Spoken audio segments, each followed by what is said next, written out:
Assalamualaikum warahmatullahi wabarakatuh. Perkenalkan, nama saya Sri Nur Arianti dari Fakultas Komputer Universitas Cokro Aminoto Palopo. Pada kesempatan ini, saya akan mempresentasikan materi tentang kartografi dasar. Berikut ini videonya. Bismillahirrahmanirrahim. Assalamualaikum warahmatullahi wabarakatuh. Waalaikumsalam warahmatullahi wabarakatuh. Baik, terima kasih atas kesempatan yang diberikan kepada saya. Perkenalkan, nama saya Sri Nur Arianti dari Fakultas Komputer Universitas Cokro Aminoto Palopo. Pertama-tama, marilah kita memanjatkan puji syukur kehadirat Tuhan Yang Maha Esa atas limpahan rahmat-Nya sehingga kita masih bisa diberi kesehatan untuk hadir melaksanakan kegiatan ini. Baiklah teman-teman sekalian, pada kesempatan ini saya akan memaparkan materi tentang kartografi dasar, di mana di dalamnya terdapat beberapa materi. Yang pertama yaitu sejarah perkembangan peta, yang kedua kartografi peta dan sik, yang ketiga materi peta, di mana di dalamnya terdapat syarat peta, penyusunan peta, komponen peta, jenis peta dan fungsi peta, dan yang keempat proyeksi peta, yang kelima pemetaan, dan yang keenam kemajuan di bidang peta, serta yang ketujuh peta digital dan konvensional.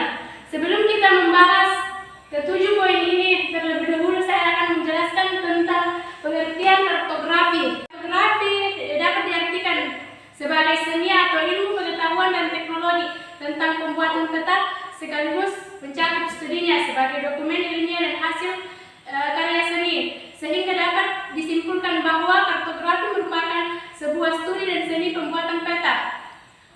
Kemudian lanjut ke materi yang pertama, yaitu sejarah perkembangan peta.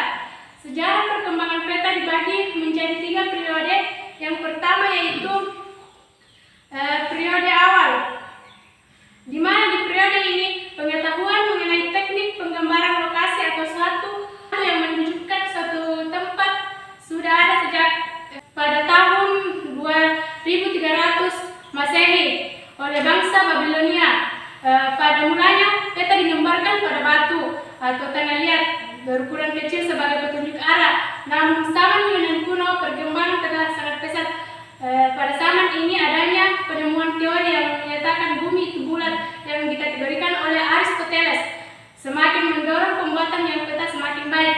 Pada periode ini peta masih dibuat dengan tulisan tangan, namun semakin berkembangnya ilmu pengetahuan, perkembangan pembuatan peta pun mulai memasuki ranah matematis. Pengukuran jarak pun dijadikan salah satu alasan untuk mengubah peta yang dibuat menjadi sesuatu yang memiliki nilai absolut. Yang kedua yaitu periode pertengahan.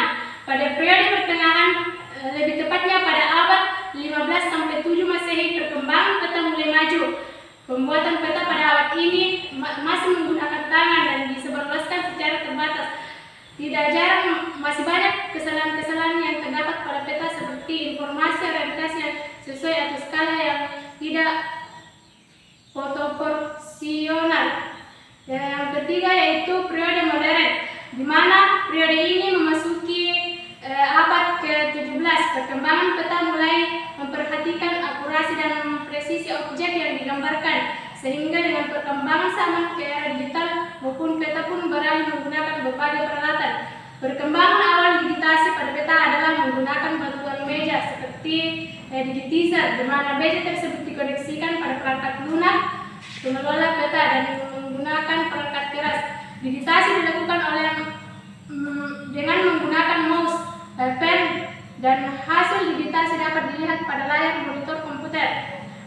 Perkembangan tersebut diiringi dengan perkembangan sistem informasi geografis dengan penyerahan jauh atau biasa disebut dengan PJ sebagai partner yang digunakan dalam pembuatan peta. Proses SIG dan PJ berkaitan erat dengan pengubahan sumber daya spasial atau suatu informasi spasial pada peta. Materi selanjutnya yaitu kartografi peta dan SIG. Pemikiran seseorang mengenai suatu yang memiliki posisi dapat dikategorikan sebagai salah satu informasi spasial. Penuangan informasi spasial tersebut dapat dilakukan melalui berbagai cara, salah satunya yaitu dengan gambaran visual dari satu realita. Terkait dengan pembahasan ini, informasi spasial terdapat pada pemikiran manusia dapat dipetakan. Sebagai contohnya yaitu pembuatan peta lokasi yang mencakup rute rumah perjalanan ke rumah sakit atau ke sekolah. Selanjutnya materi tentang kartografi dan peta. Ilmu pengetahuan peta disebut ilmu kartografi, di mana ilmu ini sendiri digabungkan menjadi satu untuk menghasilkan peta yang baik dan memiliki nilai estetika. Kartografi sering dikaitkan dengan salah satu ilmu yang berkaitan dengan ilmu. Peta dibagi menjadi dua bagian, yaitu peta dasar dan peta tematik, di mana pengertian peta dasar adalah peta baku yang diterbitkan oleh pemerintah, di mana informasi yang terkandung di dalamnya merupakan informasi umum serta dapat menjadi acuan yang sah untuk melakukan suatu analisis sejenisnya. Sedangkan peta tematik yaitu peta yang membawa tersendiri mengenai satu fenomena sebagai informasi utamanya. Selanjutnya kita masuk ke materi tentang pengertian peta, di mana peta merupakan gambaran wilayah geografis biasanya bagian permukaan bumi. Peta bisa disajikan dalam berbagai cara yang berbeda, mulai dari peta konvensional yang tercetak hingga peta digital yang tampil di layar komputer. Sebuah peta adalah representasi dari dua dimensi dari suatu ruang tiga dimensi. Ilmu yang mempelajari pembuatan peta disebut kartografi. Menurut ICA atau International Cartography Association, yang dimaksud peta adalah gambaran unsur-unsur permukaan bumi yang berkaitan dengan permukaan bumi dan benda-benda di angkasa. Sedangkan menurut Erwin Price, peta merupakan gambaran konvensional permukaan bumi yang terpencil dan kenampakannya terlihat di atas ditambah tulisan-tulisan sebagai penjelasannya. Sedangkan menurut Sattarjo Sorjasumarmo, peta adalah lukisan dengan tata seluruh atau sebagian permukaan bumi yang diperkecil dengan perbandingan ukuran yang disebut dengan skala atau kadar. Selanjutnya kita masuk ke materi syarat peta, di mana syarat peta terdiri dari yaitu peta tidak boleh membingungkan. Yang kedua, peta harus dengan mudah dapat dimengerti atau ditangkap oleh si pemakai peta. Yang ketiga, peta harus memberikan gambaran yang mendekati keadaan sebenarnya. Yang keempat yaitu karena peta itu dinilai melalui penglihatan oleh mata, maka tampilan peta hendaknya sedap dipandang. Kemudian ada usaha memenuhi persyaratan peta.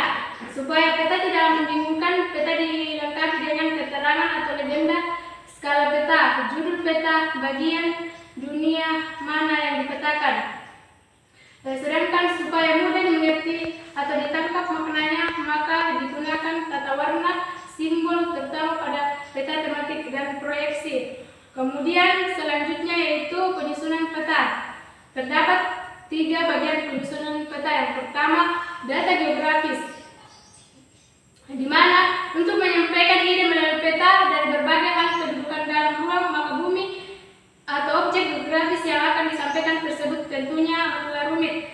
Penyerdaraan objek geografis dalam peta terdiri dari titik, garis, dan luasan. Yang kedua yaitu proyeksi, di mana proyeksi dapat diartikan usaha mengubah bentuk bola bidang lengkung ke bentuk bidang datar. Yang ketiga yaitu tata warna dan simbol.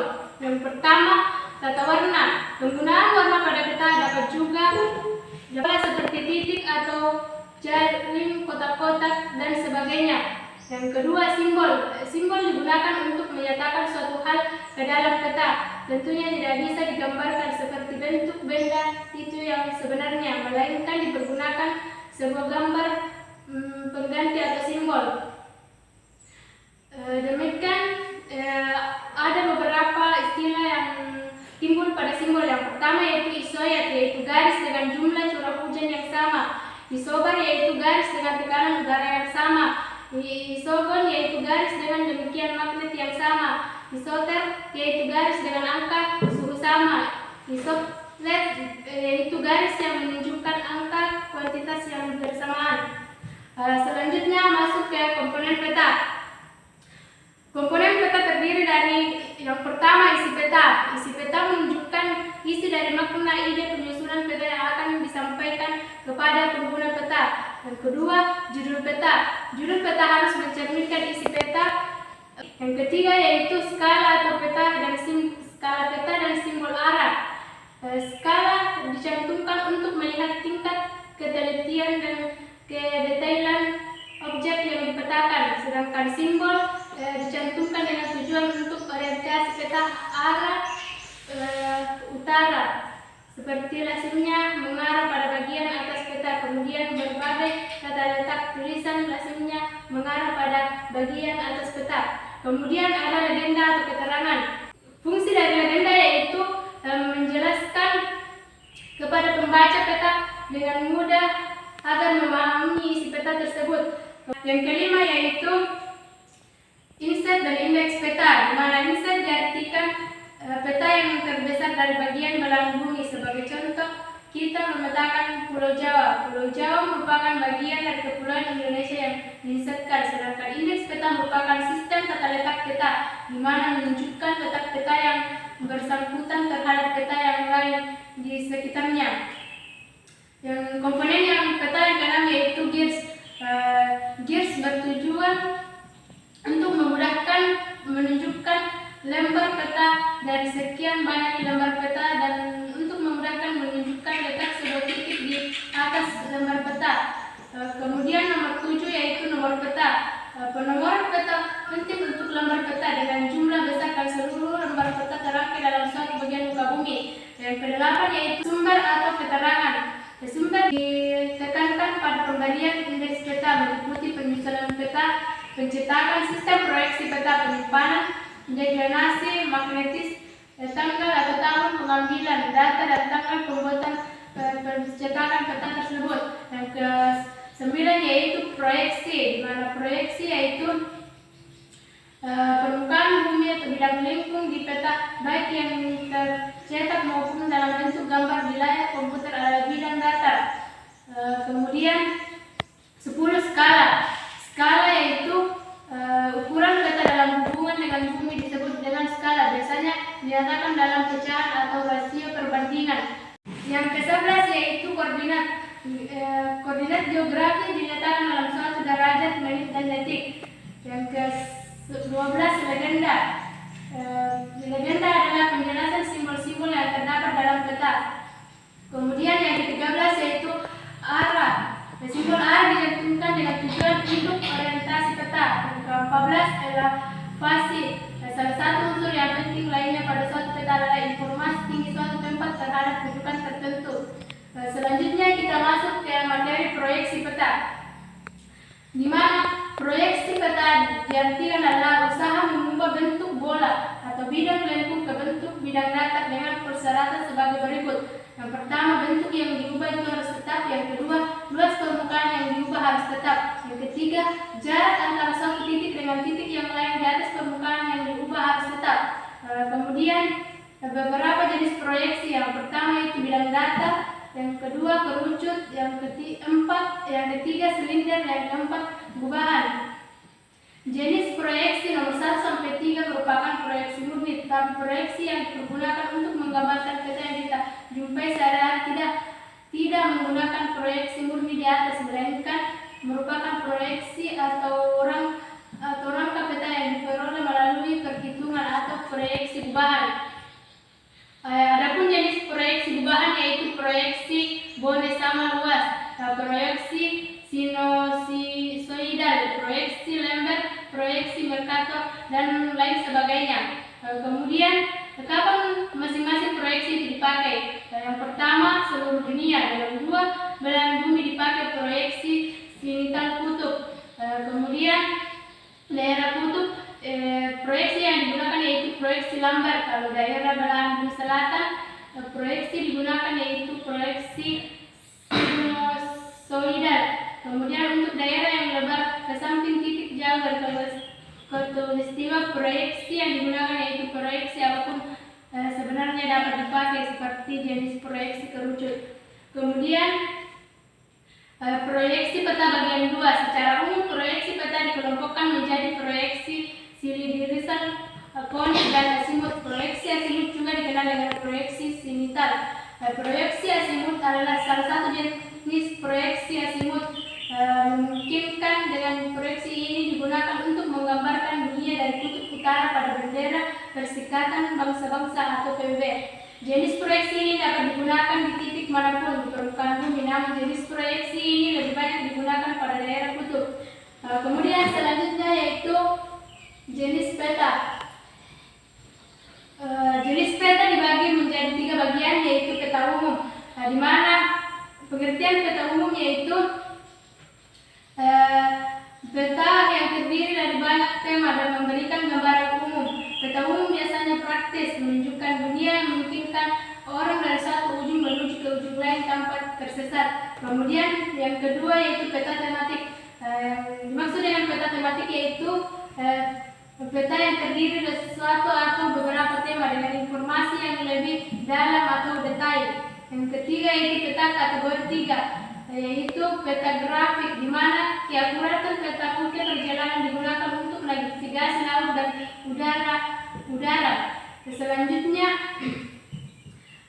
jenis peta berdasarkan pembuatannya. Yang tadi itu jenis peta berdasarkan tema atau isinya. Yang selanjutnya itu berdasarkan metode atau pembuatannya terbagi menjadi 2, yaitu peta kualitatif dan kuantitatif. Peta kualitatif adalah peta yang digambarkan dengan menggunakan simbol-simbol. 3 metode penggambaran peta tersebut yaitu metode krokonatif, metode krokomeatik, dan metode injek. Kemudian peta kuantitatif. Yang dimaksud dengan peta kuantitatif yaitu peta yang menggunakan garis-garis yang menghubungkan dari daerah-daerah yang mempunyai keamanan.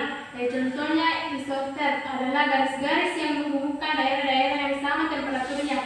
Kemudian kita masuk ke fungsi peta. Fungsi dari peta yaitu sebagai petunjuk bagi pelancong atau wisatawan atau menjelaskan dunia dengan menyatakan jenis informasi geografi khusus. Peta juga dapat mendukung eksplorasi, seperti contoh peta pewarnaan Pulau Magnus dengan pelabuhan yang eksotik. Kemudian penggunaan peta.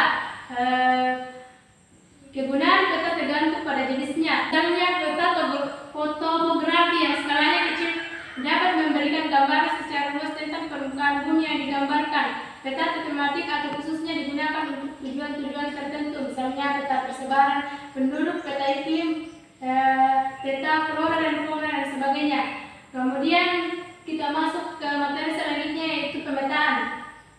Pemetaan adalah proses pengukuran, perhitungan, dan penggambaran permukaan bumi atau terminologi geodesi dengan menggunakan cara atau metode tertentu sehingga dapat hasil berupa soft copy maupun hard copy, peta yang terbentuk vektor maupun raster. Pemetaan dapat dilakukan dengan survei. Kemudian kemajuan di bidang pemetaan. Sejalan dengan kemajuan ilmu pengetahuan dan teknologi, bidang pemetaan mengalami kemajuan yang baik. Pengumpulan data-data geografi secara manual diperkuat dengan teknologi seperti foto udara, foto satelit, radar, dan sebagainya. Begitu juga dalam penyusunan peta. Kartografi manual kini banyak dibantu dengan komputerisasi sehingga banyak dijumpai peta-peta digital.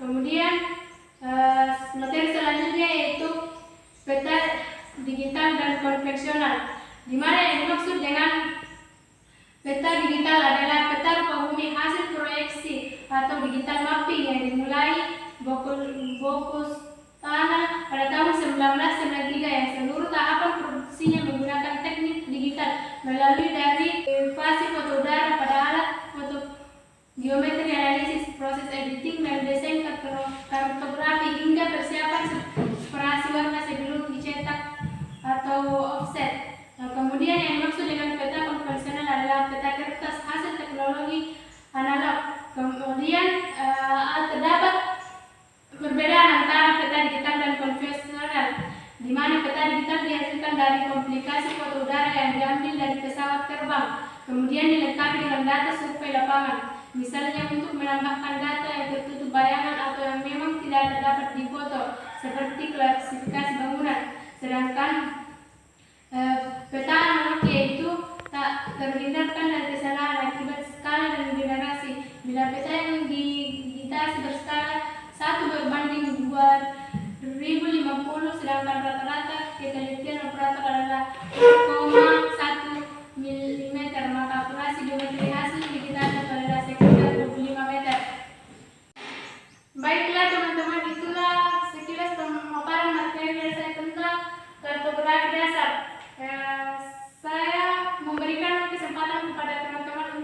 bertanya.